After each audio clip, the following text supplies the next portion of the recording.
What's going on, ladies and gentlemen? Isaac Edelman here. It's another FL Teams podcast. But today I'm joined by a special guest. I guess you could call us the future of FAU media. We are the young guys, we're the young aspiring broadcasters and reporters. And we're going to be talking FAU football today. JJ, how's it going, my man?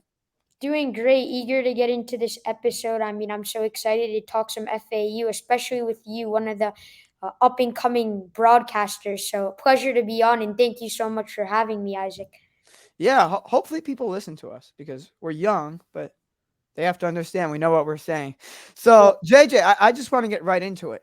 FAU football, Tom Herman, first year, new quarterbacks, new team, new look.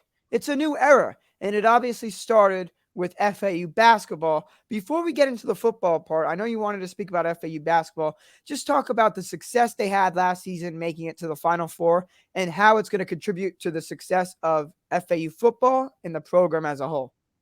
Yeah, the basketball team sort of set an expectation for the football team to keep up with this athletic department. I thought that basketball season last year, like it helped so much for the university itself. And I think we can definitely carry that momentum onto football. And I'm so excited for this football season. And hopefully that basketball can carry on.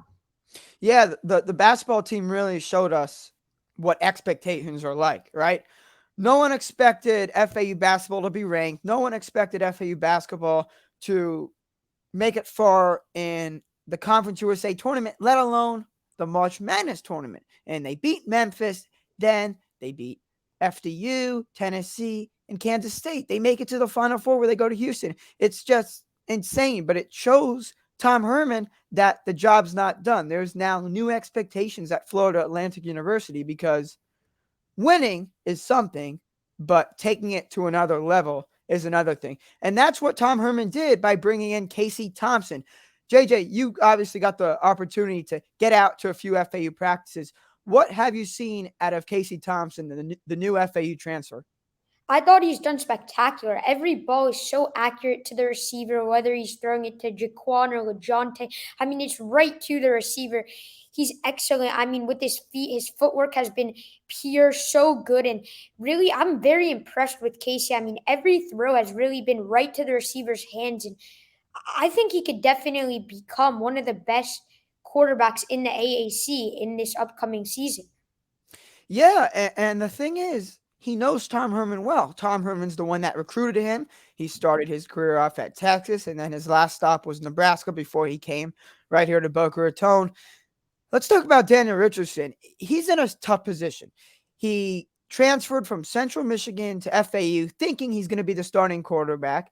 And we thought the same until FAU brought in Casey Thompson.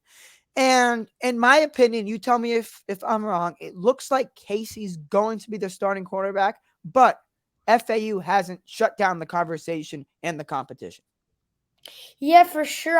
As of right now, Coach Herman said he can't speak on who's the starter until later in the camp. The scrimmage tomorrow is open to the public, so for sure it's going to tell a lot.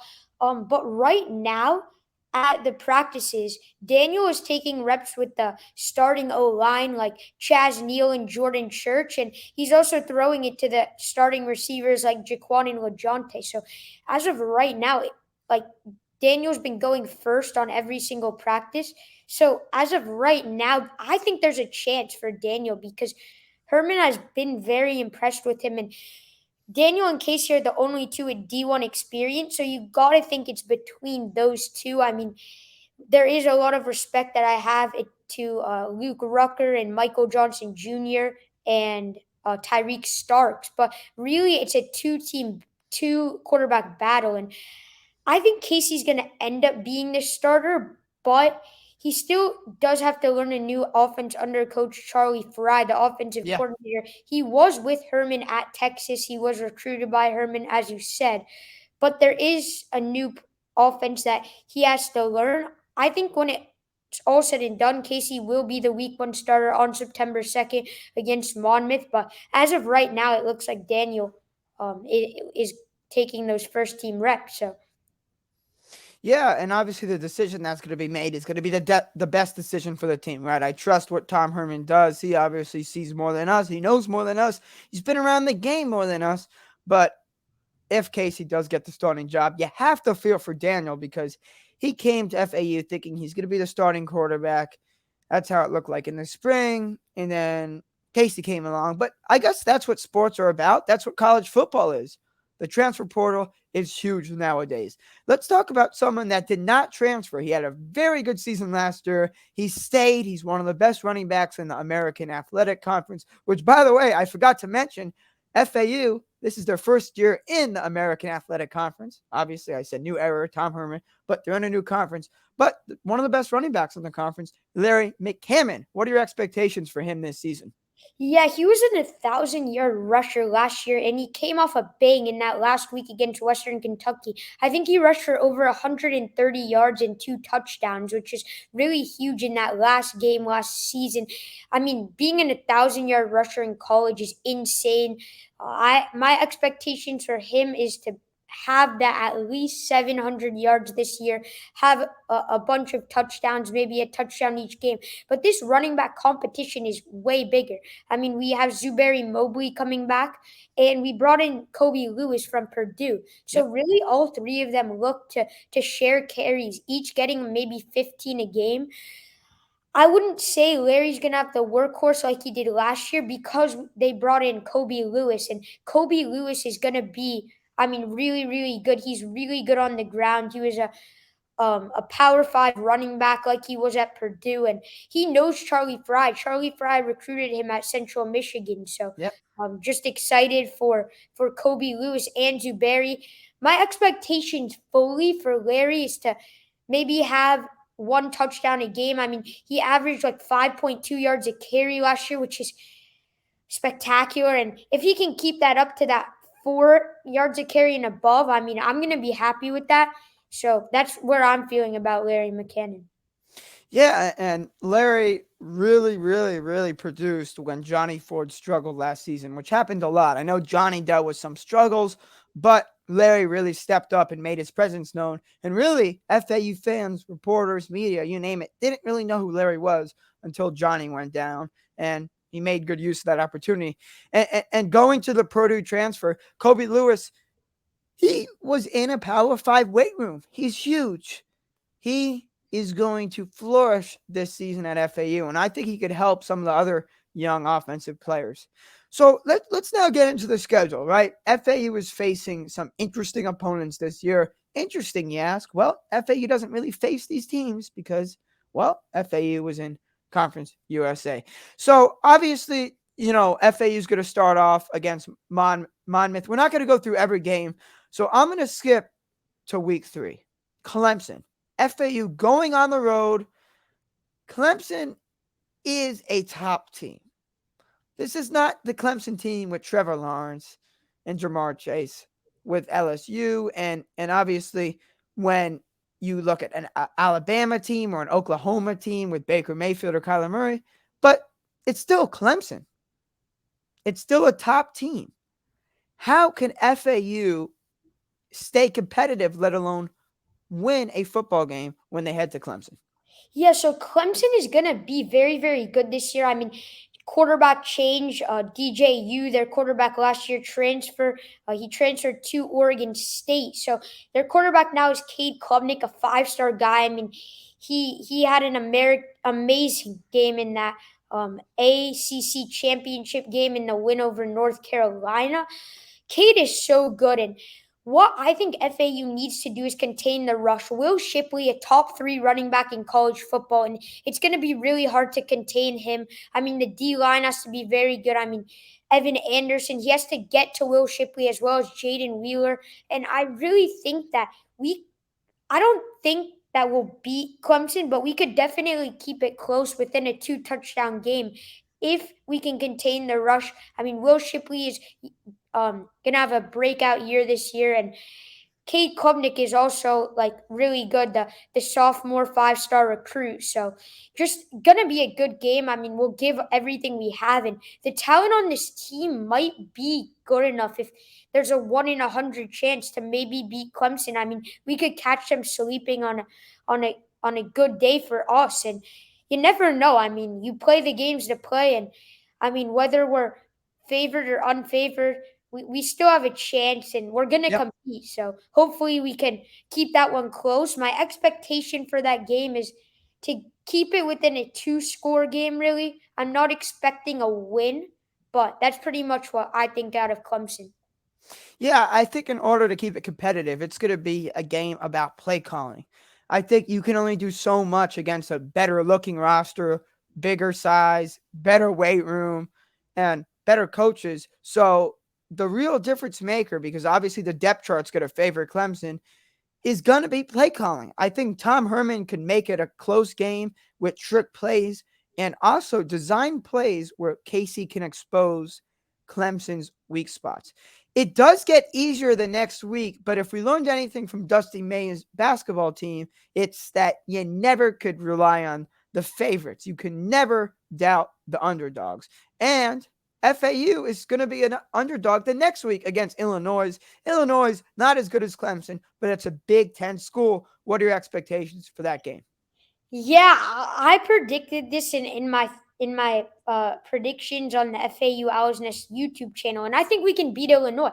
I Yeah. honestly do. I mean, Illinois is losing their quarterback Tommy DeVito. He got signed by the New York Giants. He was very good last year. They're losing their starting running back Chase Brown, and Chase Brown led the Big Ten in rushing yards, led the FBS in touchdowns in terms of a running back, and he was insane. I think he was a third-round pick, Chase Brown. So losing him, and you're losing your best cornerback, Devon Weatherspoon, who is the number 5 pick in the NFL draft to the Seattle Seahawks. So you're losing your 3 best players, I should say, and you're losing your defensive coordinator, um, who is now the head coach of Purdue, and he had the number 1 defense in the Big Ten last year. So Illinois is losing a lot of production, and I think we could definitely beat them. I mean, it's more winnable of a game than most people think. I mean, last year we saw with Purdue, they're pretty much even with Illinois. I mean, Purdue won the Big Ten West last year, and we Yep. came within 2 points of them. And we have a much better team than Yeah. last year. So Isaac, I definitely think that we could easily, I mean, have a chance to beat Illinois, and it's way more winnable than most of us think. Yeah, and those are FAU's honestly two biggest games, and they happen to be both on the road and back to back. After that, it gets much easier. We're not going to really touch on every game, but then you face Tulsa, then you face USF. USF is in Tampa. That's going to be an interesting game because FAU, I think, much better than USF, but USF is just very questionable right now. You honestly don't know how they're going to look under new head coach Alex Golish, who was the offensive coordinator at Tennessee. Tennessee was insanely good last season, and their offense with Hendon Hooker was really powerful. And that means Alex Golish is going to be an offensive guy. We don't know as of now who the quarterback's going to be for USF. It could be Gary Bohannon or Byron Brown. I will tell you this, though. They have a very underrated wide receiver, a transfer from Texas. Tom Herman knows him. His cousin is my quarterback and running back at West Boca High School, Jaden Alexis. He's going to be a very good wide receiver for USF this season. But there's really nothing to touch on there. We don't know how good USF is. I'm going to assume FAU is going to win, even if USF's very good. But let's be honest, I don't think FAU is going to struggle in a lot of games. Now, here's a game they will struggle. We're really fast forwarding. Tulane. It's in Boca, but Tulane has just been so good these last few seasons. They made a big bowl game, and Michael Pratt, who, by the way, is from Boca Raton, was very talented last season. It's at home. Are you still picking FAU, JJ? I think that the Tulane game is more winnable than the UTSA game, which are both at home. Um, I'm not picking FAU to beat Tulane. I think Tulane will end up beating us. I think it will be close. I mean, it's definitely more winnable than most people think because they're losing Tajay Spears, one of the best running backs in the American Conference last year, the best running back, I should say. Michael Pratt, as you mentioned, is a really really good quarterback. I mean, 90% of AAC voters picked him to be the number one quarterback in the AAC, and it's going to Yep. be really hard to contain them. I'm picking Tulane slightly. I mean, if we can contain Michael Pratt and get to him fast, we could definitely win. But you never know. I mean, Tulane, like last year, they might be in a playoff contention spot if they're undefeated to this point. I mean, looking at both rosters, Tulane is more talented, but I am picking Tulane still. Yeah, and this game is going to be Michael Pratt's second to last regular season game. We know he wants to be drafted high. Who knows if he'll be drafted in the first round? But these final few weeks, not just for Tulane's playoff chances and making a bowl game, but Michael Pratt wants to impress scouts and NFL teams, right? It's the second to last game. He only has so much time to make an impact. He's been amazing over these last few seasons, but this has to be his final season in college football. And he wants to be a talented quarterback in the NFL. So I think he's going to put on a show against FAU. I think FAU's defense is going to struggle. It's reality, but we can see if the offense could, just turn it up a little bit to compete. So that's really it. Obviously, FAU has a much tougher schedule than usual, but that comes with going to a better conference, and that's going to come with having a new look team. Whether it's Tom Herman, Charlie Fry, Chad Lunsford, you name it, FAU is going to look much different. JJ, if you had to give one piece of advice or motivation to FAU fans to keep watching the football team, what would it be? And you can mention the basketball team's success, or you could just say something else. But what would you say to the FAU faithful to watch the FAU football team this season? I mean, you never know. Like last year, we were predicted fifth in the conference in basketball, and we made the Final Four. And this year, we're predicted fifth in the conference in football. So you never know. I mean, the basketball team really shocked the world, and FAU athletics is trending up. New head coach, and the ceiling.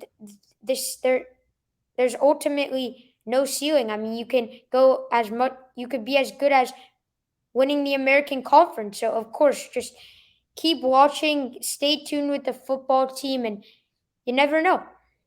Yeah, I have to give a lot of credit to athletic director Brian White. He's done a terrific job with the basketball team and really every other program. FAU is really trending in the right direction. For me, Isaac Edelman, a high schooler, it it shows, right? More people want to apply to the college, right? It's not all about the sports. People want to apply to the college now. So, look, Tom Herman's going to help this team in a tremendous direction. Dusty may set the bar, and I think Tom Herman won't disappoint. JJ, any final words? I just want to, again, thank you so much for joining.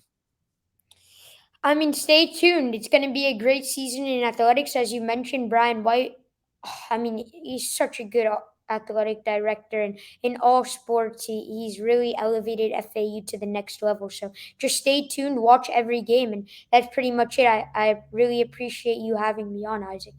Of course, we'll have to do this again. Look, we're the future of FAU media. We're the future of the sports media industry. Two young guys coming together for a podcast to talk about FAU, but it's more than that, right? We want to make it big in the industry. So we appreciate every follow, every like, every comment. Make sure to follow FL Teams, your go-to one-stop shop for all Florida sports coverage. You can check us out at FL Teams on social media and the website, flteams.com. And follow JJ Metz of FAU Owls Nest. FAU Owls Nest, by the way, terrific FAU coverage for all sports. And then follow JJ Metz on Twitter. He's been doing a terrific job with all things FAU, but especially you've been doing a great job getting out to the practices and just showing us what this team is made of. And again, follow me at Isaac Edelman. With that said, thanks so much for watching. Make sure to follow us. And again, have a good rest of your day.